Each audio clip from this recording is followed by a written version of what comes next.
All right, so here are the answers to your group activity. Just check those real quick. So pay attention to number 1 was the actual function. And so increasing, you're looking for positive slopes. Decreasing, you're looking for negative slopes. But number 2 is the graph of the derivative of the function.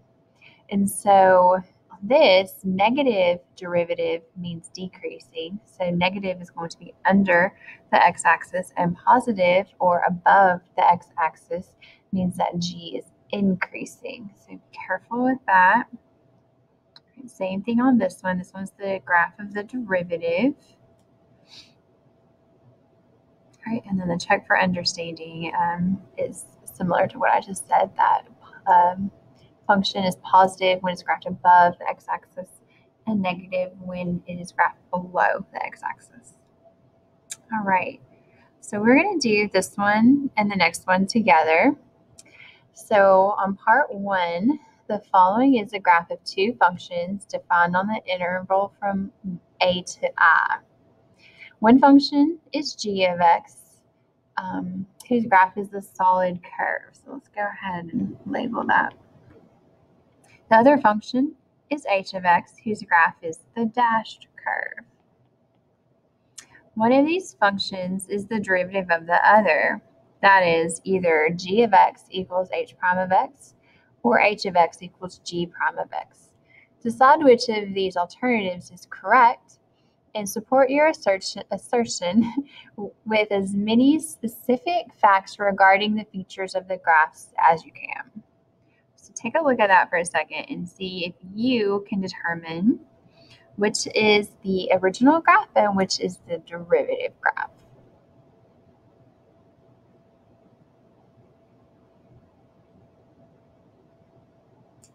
So I am going to say that h of x is equal to g prime of x. H of x is the derivative of g of x, and we'll talk about all the different ways that is true. So for me, when I'm doing these problems, the easiest thing to look for is that whenever, well, it's kind of tricky on this one, but whenever the original graph has a maximum or minimum value, like for instance here, the derivative graph should be 0. That's tricky because they do that at E the other way. But that also happens here at H. So G has a maximum and H has a value of 0. All right, so that is one way. That's not the only way because that happens a little bit the other direction, but that's going to be one part of our evidence. So h of x is 0 at x equals c, x equals f, and x equals h. And that's significant because g of x has a horizontal tangent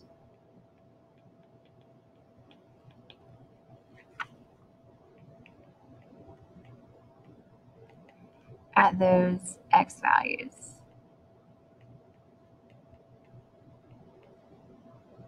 All right, so horizontal tangent means that the slope is going to be 0. And so that happens at all 3 of those values. And we also have that the derivative graph is equal to 0 there. So that's a good hint, good evidence there. All right, and then we'll also talk about where the function is increasing and where the derivative function is positive. So let's get to that. H of x is positive on the interval, so the dashed one, from C to F.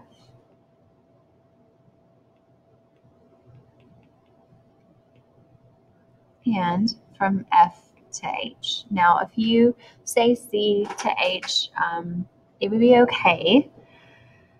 I like it better breaking it up because at F, it's actually that graph isn't positive, is actually 0. So anyway, g of x is increasing on those intervals. So that's a good sign, evidence. Okay. And we can say the other version of that is where h of x is negative or below the x-axis. And that occurs from A to C, and then again from H to I. And it just so happens that if we look at g of x is decreasing on those intervals.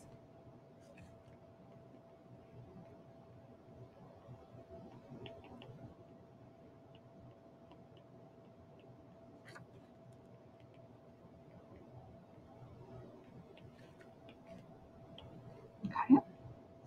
And the last thing we'll talk about is that first derivative test. So the first derivative test tells us that a function, if the derivative changes from positive to negative, then the function, original function, is going to have relative maximum. And so that happens right here. H of x is the derivative function. H of x changes from positive to negative, and it just so happens at that point, g has a relative maximum.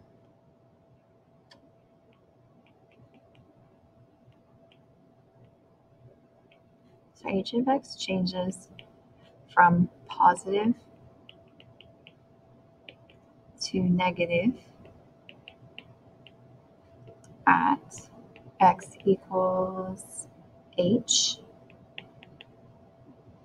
and g of x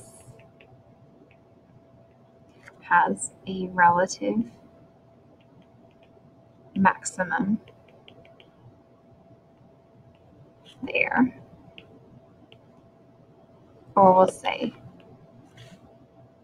we can say there, it's fine, but I want to say at x equals h.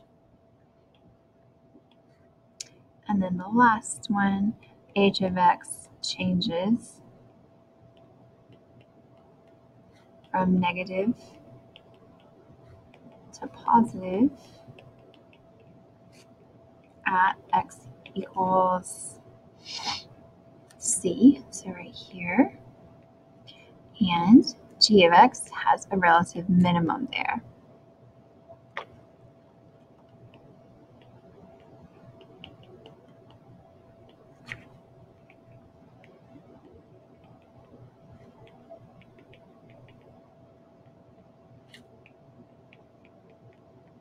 Okay, so that's our supporting evidence to say that h is the derivative of g. Okay, we're going to do one more together. So this is similar to the ones we did yesterday. So part 2 says to suppose f of x is equal to x cubed over 3 or 1/3 x minus x squared over 2 or 1/2 x squared minus 2x. Where is f of x and g of x? F of x increasing, and where is it decreasing? All right, so to find that, we first need to find the derivative. All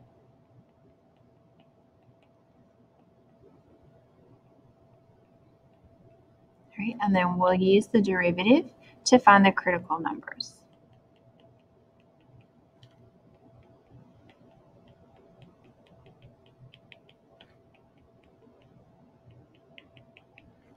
All right, so we end up with 2 critical numbers that we are going to label on our number line.